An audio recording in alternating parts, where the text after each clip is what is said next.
대한민국 이슈의 중심, 국민 라디오, 라디오 뉴스 K.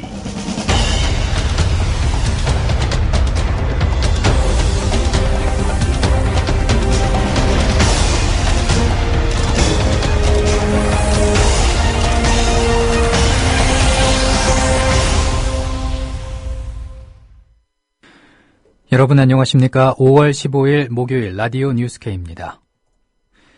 이주영 해양수산부 장관이 세월호 침몰 당시 해경 헬기를 장시간 이용해 해경특공대원 출동이 늦어진 사실이 드러났습니다. 김영록 새정치민주연합 원내수석부 대표는 오늘 국회 원내대책회의에서 이주영 해양수산부 장관은 사고 당일 해경 헬기를 오후 12시 20분부터 오후 6시 5분까지 6시간을 장관 전용으로 활용했다며 해경특공대원 18명은 이동할 헬기가 없어서 차량과 배를 타고 이동해서 사고 현장에 8시간이 지난 오후 5시 5분에야 도착했다고 말했습니다. 김 부대표는 허둥대는 장관 때문에 구조만 지연된 것이라며 이 장관을 강력하게 질타했습니다. 한편 이주영 장관은 여야가 합의해 결정한 사항인 오늘 국회 농림해양수산위원회 참석을 거부했습니다. 김석균 해경청장도 불참을 통보했습니다. 세월호 침몰 당시 중앙부처 공무원에 대한 과잉 의전 때문에 해양경찰의 초기 구조 활동이 방해를 받았다는 주장이 참사 후 처음 열린 상임위원회에서 제기됐습니다. 새정치민주연합 진선미 의원은 국회 안전행정위의 세월호 참사 관련 현안 보고 자리에서 사건 발생 직후 소방방재청 119 상황실과 목포 해경의 통화 녹취록을 공개하며 당시 소방 상황실이 배 안에 있는 400명에 대한 구조가 아니라 고위공직자 앞에 구조된 사람들을 보여줘야 하는 의전이 먼저였다고 비판했습니다. 오늘 CBS 라디오에서 밝힌 내용을 들어보시겠습니다.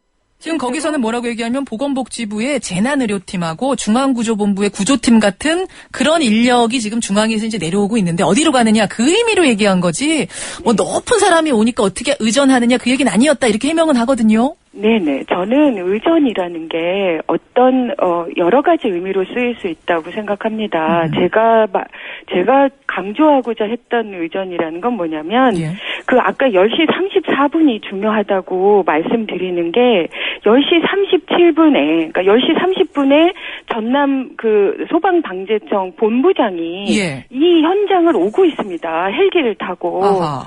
예, 그러니까 저는 그런 생각이 든다는 거죠. 본부장이 일단 오고 있는데 그 팽목항에는 사람들이 아무도 없는 거예요. 그러면 119에서 그 급하게 보낸 여러 가지 구급차나 이런 모든 그 인력들이 다 팽목항에 돼 있는데 아무것도 119로서는 하고 있을 수 있는 일이 없는 거죠, 당장은.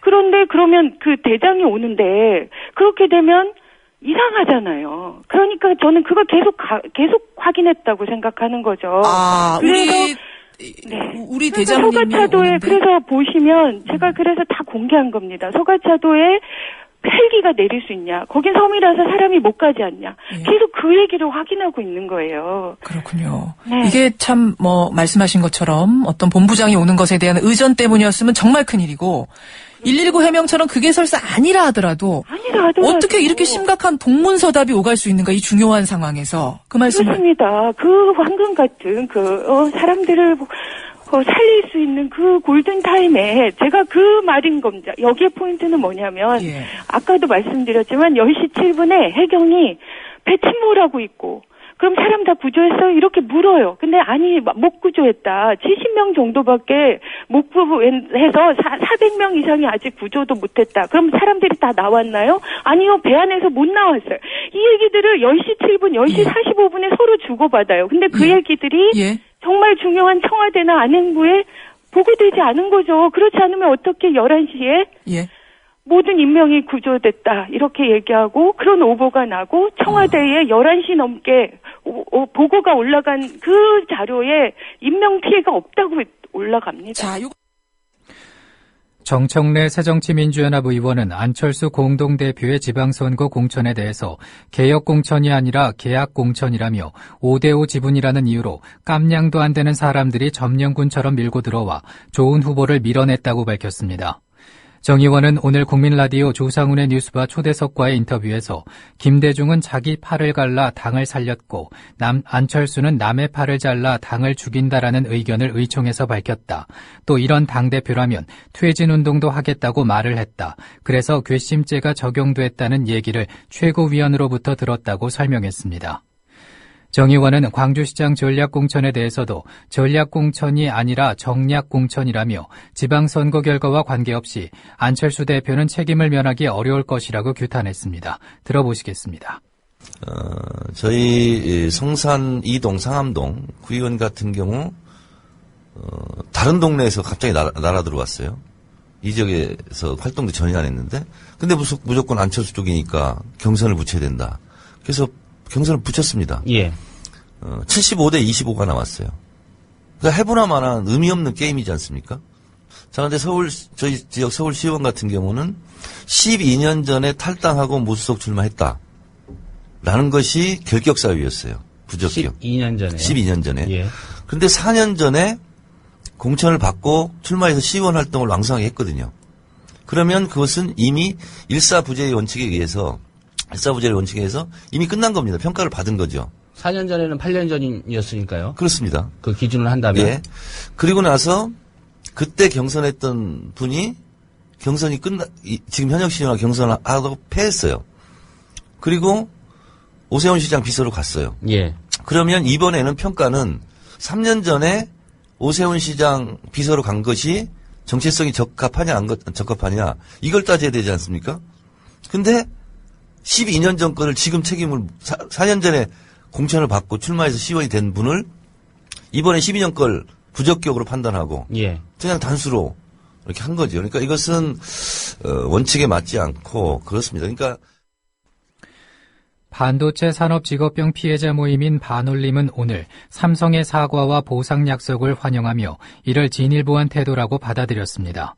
그러나 제3의 중재기구를 통한 논의가 아닌 직접 교섭을 요구하고 있어 협상이 얼마나 신속하게 성과를 낼 것인지는 조금 지켜봐야 할 것으로 보입니다. 반올림 상임활동가 이종란 노무사는 삼성이 종전 백혈병 산재 피해자를 발병자로 일컬은 것에 비해서 오늘 산업재해로 의심되는 질환으로 투병 중이거나 사망한 노동자라는 표현을 쓰고 첫 사과를 했다는 점에서 전향적 태도를 내놓은 첫걸음이라고 생각한다고 말했습니다. 이 밖에 그들의 아픔과 어려움에 대해 삼성이 소홀했음을 인정한 점, 피해자들이 정부를 상대로 산재 인정 소송을 제기한 것에 대해 삼성이 개입해왔던 것을 철회한다는 점, 보상뿐 아니라 재발 방지 대책도 수립하는 등 성심성의껏 해결해 나가겠다고 한 점에서 이번 사과를 환영한다고 밝혔습니다. 고 황유미 씨의 아버지인 황상기 씨가 국민라디오 조상훈의 뉴스바에 나와서 한 얘기입니다. 제3 중재안을 그 기구 둔다는 거. 예. 이것은 조금 좀 비겁하다고 생각이 들고요. 예. 그다음에 이 보조 참가인에 빠진다는 거는 이거는 좀 환영할 만한 일이고요. 예. 그다음에 삼성에서 진짜로다가 이 반올림과 성실하게 대화를 이제 원한다고 하신 것 같은데 그렇게 하시려고 하면은 아마 빠른 시일 내에 반올림과 교섭 요구를 해오시는 걸 기대하고 있습니다. 예. 중화학 공장들이 밀집해 있는 울산 국가산업공단에서 일주일이 멀다 하고 사고가 터지고 있습니다. 당국이 하는 조치는 사고가 터진 뒤에 작업 중지 명령을 내리고 안전점검을 실시하는 게 고작입니다. 근본적인 대책이 절실합니다. 장부경 뉴스PD가 보도합니다. 화학 공장들이 밀집해 있는 울산 국가산업단지에서 사고가 잇따르고 있습니다. 올해 들어서만 폭발, 화재 등 모두 17건의 사고가 일어났습니다. 먼저 유독물질이 유출된 사고들부터 설명드리겠습니다.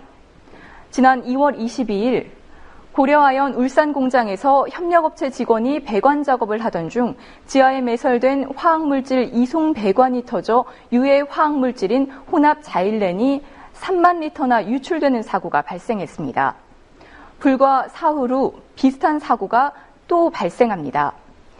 2월 25일 이수화학 울산 공장에서 세제 원료인 불소 혼합물이 누출됐습니다.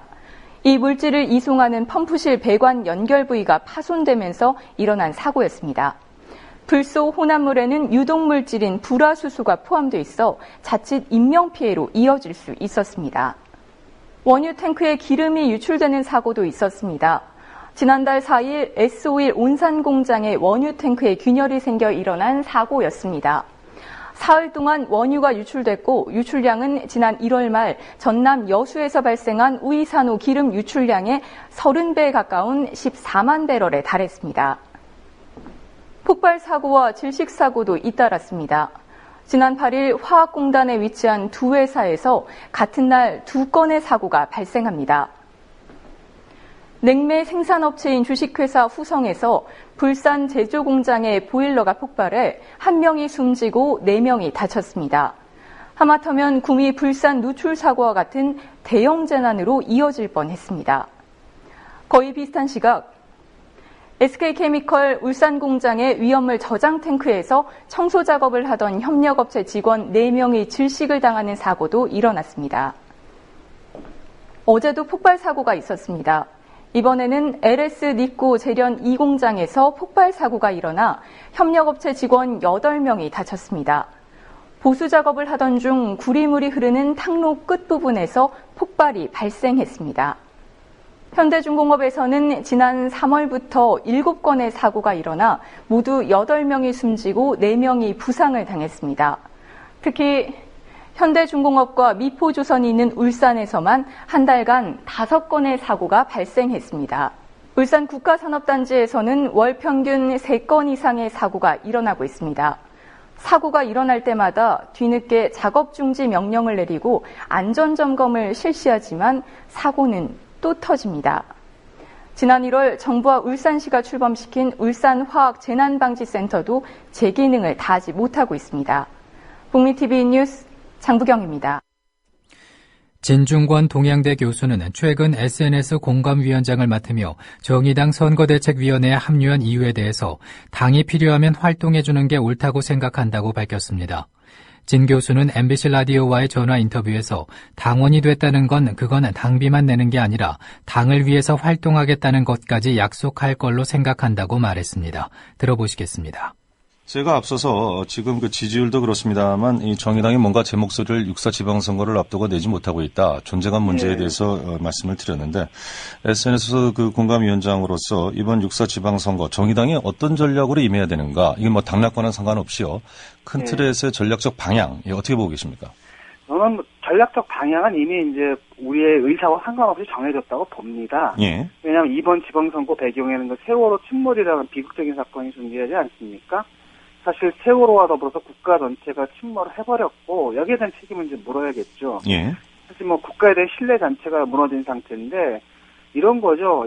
애들이 있는데 걔들한테 뭐라고 가르칠 건가. 위급한 상황이 왔을 때 국가 시스템을 믿고 안내방송에 따르라라고 가르칠 것인지 국가를 믿지 말고 네가 알아서 판단해라라고 가르칠 건지 사실 우리 분명한 건 이게 둘 다 정답이 아니지 않습니까? 그래서 정답이 뭘까 이런 물음을 유권자들, 아이들을 가진 유권자들한테 던지고 거기에 대한 해답을 제시하는 것, 그게 저는 뭐 전략일 거라고 생각을 합니다. 예. 그 마지막 질문 짤막하게 드리겠습니다. 이 SNS 상으로 이제 막강한 팔로워들을 거느리고 계신 분인데 가끔이 좀 그 거친 언쟁도 좀 있지 않았습니까? 그래서 논란의 중심에 항상 서곤 했는데 이 선대위 공감위원장을 맡으셨으니까 이제 이런 부분이 좀 마음에 걸릴 듯도 싶어서요. 어떤가요? 아마 원래 민주주의라는 게 물리적인 갈등을 언어적 갈등으로 바꿔놓는 게 민주주의거든요. 그래서 저는 격렬한 논쟁이라는 것은 민주주의 제도 자체의 개념적으로 들어가 있다고 봅니다. 예. 서울의 지금 기온은 21.1도입니다. 라디오 뉴스 K를 마칩니다. 지금까지 아나운서 정승조였습니다. 국민라디오